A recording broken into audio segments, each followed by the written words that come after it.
So, Mark, did you see that our favorite robot, ticket selling robot, she's finally making her way to the Las Vegas Strip? We saw her at a conference last year and now selling tickets at Fashion Show Mall. I'm telling you right now, buy stock in stall makers because it's about to blow up. Pun What are you intended. talking? She sells tickets, Mark. Tickets. Yeah, tickets to Fantasyland or something. I don't know.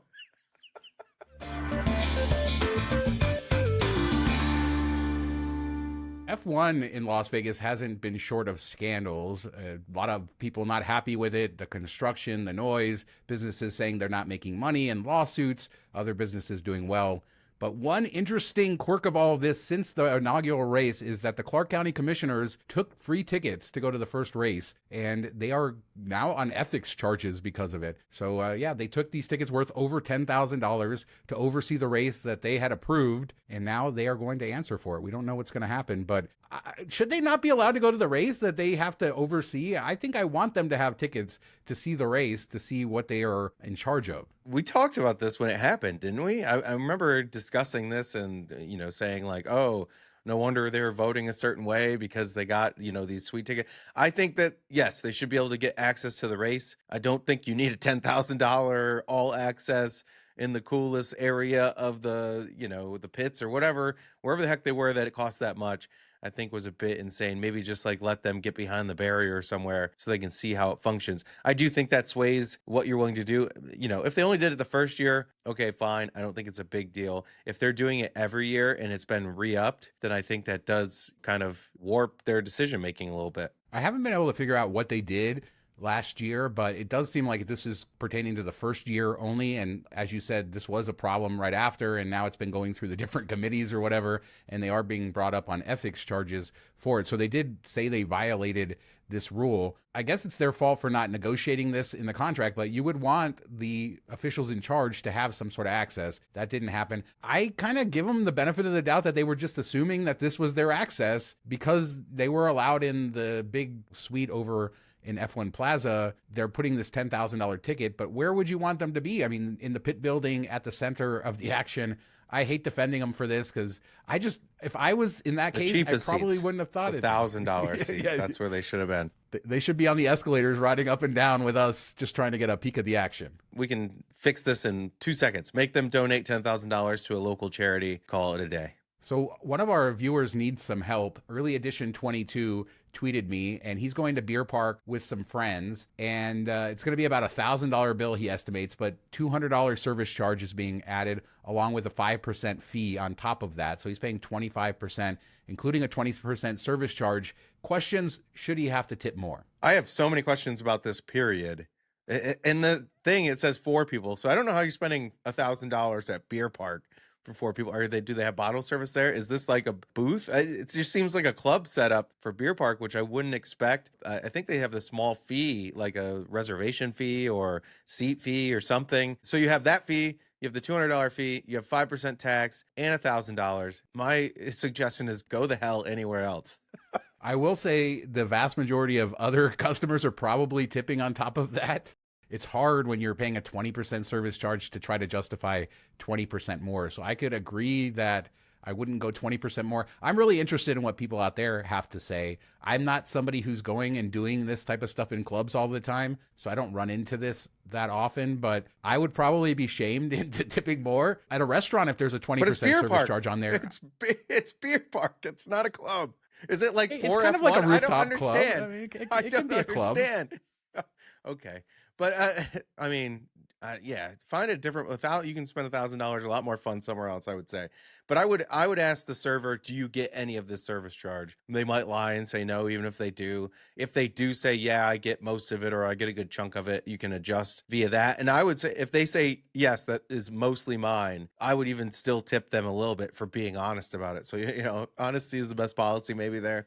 But yeah, it's tough to swallow $20, 20%, and then another 20%. We're talking $1,500 for 4 people at Beer Park. So there you go. There's your answer. Hope everybody help them out in the comments. Let us know what you think. We've once again partnered with Golden Nugget Online Casino to bring you a great offer on one of the most popular games in the casino. New players download the app and sign up using promo code M2M to get 500 casino spins on Huff and More Puff with a $5 minimum deposit, 50 spins per day for 10 days. The Golden Nugget Casino has over 300 real money wagering games, like our favorite Huff and More Puff. Who doesn't like having stacks and stacks of gold hats, Sean? Love it. And those mansions too. Real money games right on your phone, blackjack, roulette, slots, and live dealers. Yeah, the real Vegas experience right in the palm of your hand. No plane tickets needed, no long car drives. You just party right in your phone. And don't forget that we have a great offer. New players download the Golden Nugget Online Casino app right now. Use the promo code M2M to get 500 spins on Huff and More Puff with a $5 minimum deposit. That's 50 spins per day for 10 days. And thanks so much to Golden Nugget Online Casino for sponsoring this video. We talk a lot about public transportation on this show, or our lack of public transportation. We have the Vegas Loop sort of forming, the monorail sort of dying, and then buses everywhere else. And the Regional Transportation Commission is doing a study to see if a light rail might work on Charleston Boulevard across the entire city. This would go through kind of downtown, the Arts District, all of that. They've studied these systems before, Mark, on Boulder Highway and near the airport, and then they just decided to put in bus rapid transit, the stupid bus lines. So that's exactly what they're going to do. I don't even know why they say they're going to study this, because they always come to the conclusion it's too expensive. We don't have the money. Put a bus. Yeah, if it's going to be light rail like what they did here, where it's in the road anyway and it's in traffic, it doesn't help any. You need your own lane, and maybe they would, do it down the middle or whatever. But the real answer here, what it is, Sean. Oh God, what is it? Oh, I'm sad that you didn't come up with it. Gondolas. Gondola. Yeah. Just took me a second. I think I got it just as you said it. Yeah, gondolas. And, we've advocated for gondolas on the Strip. I think light rail you could build a light rail system for $500 million that would cover the Strip. I mean, it's a lot of money, but if you think about just the fact that just to cover the 4 or 5 miles from the airport along Tropicana, along the Strip, you could do it. There's better ways to do it than that, but we're not interested. It always comes down to, we don't pay a lot of taxes here, and therefore we don't have a lot of money. And it's always about funding.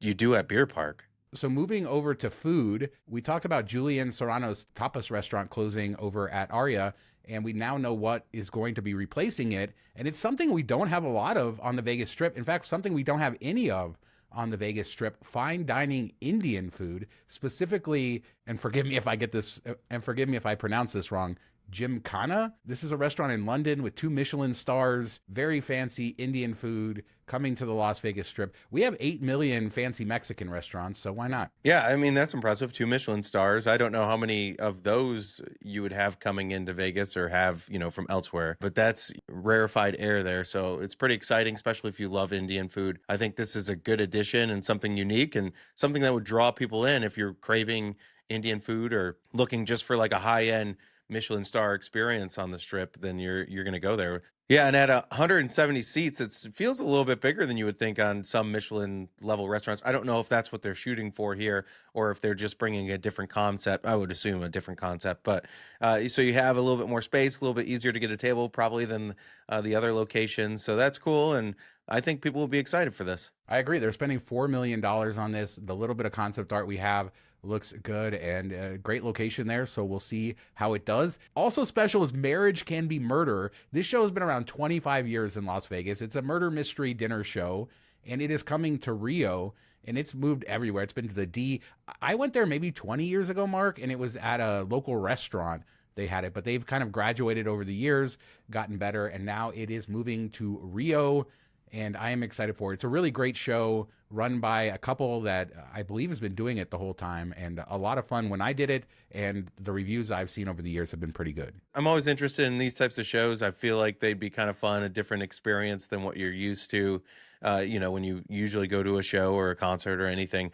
This gives you a little bit more, like you feel like you're a part of it. So I'm glad that they're still going and they found a new place, and maybe a good get for Rio. If they've been around for that long, then they must have somewhat of a following. It debuts at Rio August 28th, so get your tickets now. This next story is interesting. So I came across this news article from Outkick, and it's referencing this Reddit thread about the worst things you've seen in a casino. And I was hoping to see some interesting, fun stories there. I guess it's worse things, so maybe my expectations were off. Boy, were they off, Mark. Yeah, They what were did way you off. yeah.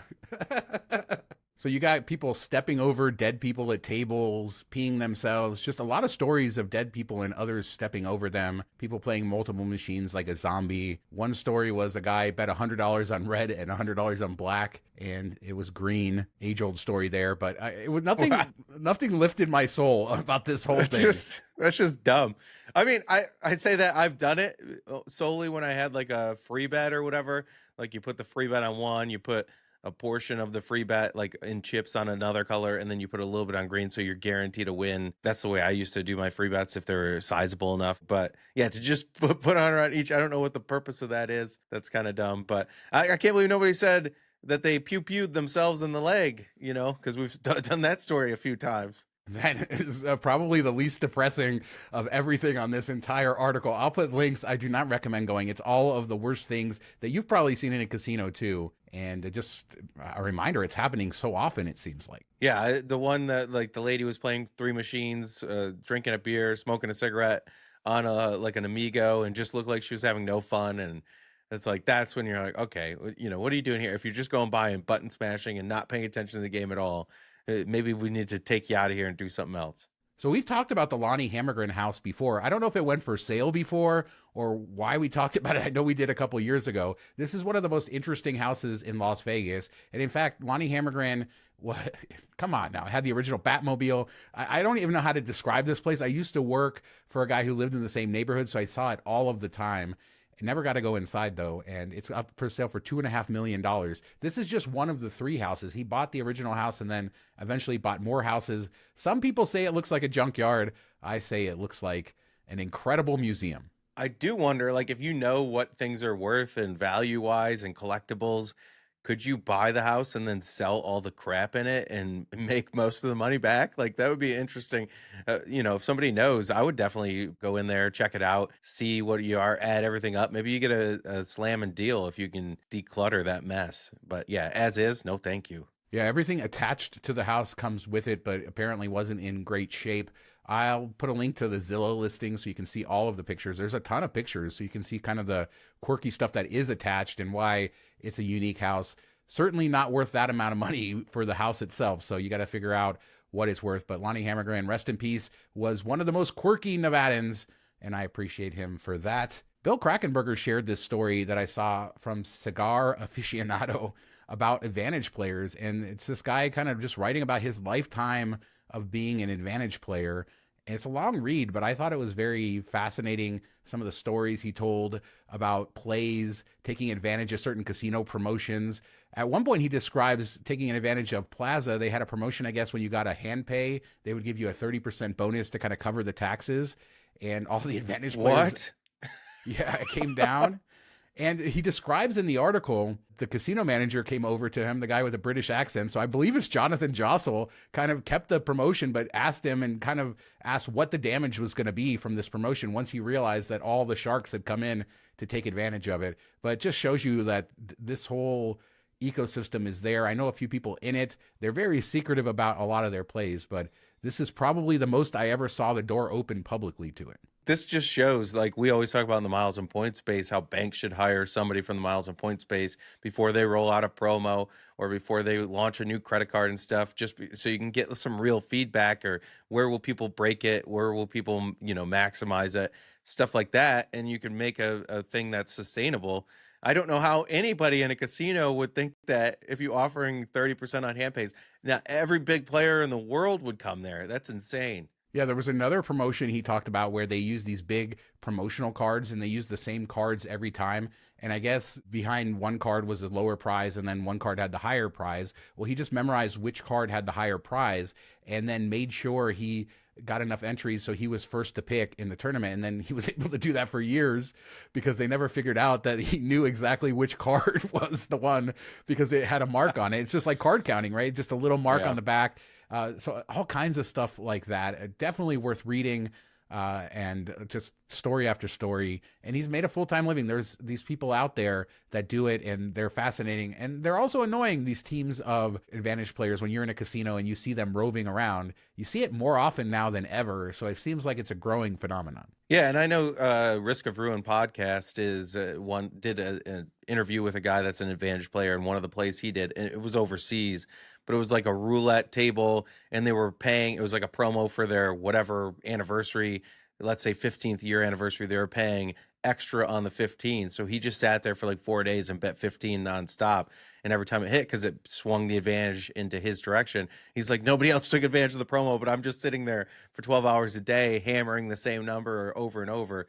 It was something along those lines, but it's just interesting when you do the math and you think of these promotions, if you do maximize them, they can be, really rewarding. Yeah, the last one I'll mention from the article, Resorts World New York City. Apparently, there was some promotion where you could get $8,000 in free play per player. I forget the details. He does put it in the article, but he would just sign up random people, and you could go to the kiosk in order to redeem it. So he didn't need the people to come back to redeem the stuff once he got their card. So he would get them to sign up, get the free play, and then his team would take advantage of all of that. But then one guy screwed it up somehow. But it's just interesting that this is going on. And if you are somebody who loves to be in casinos, always fun to kind of look into that. But the opposite side of advantage players is the person making an accidental bet. And Vegas Vice just shared how he made a $200 accidental bet at Circa, meaning to bet $20. I shared on the after show last week, I think our biggest accidental bet was $10 when my wife was meaning to do $1, and we actually got a bonus and she won $450, but nothing like that. But I want to hear a story where you meant to bet 20, you bet 200, and then you won 100 grand or something.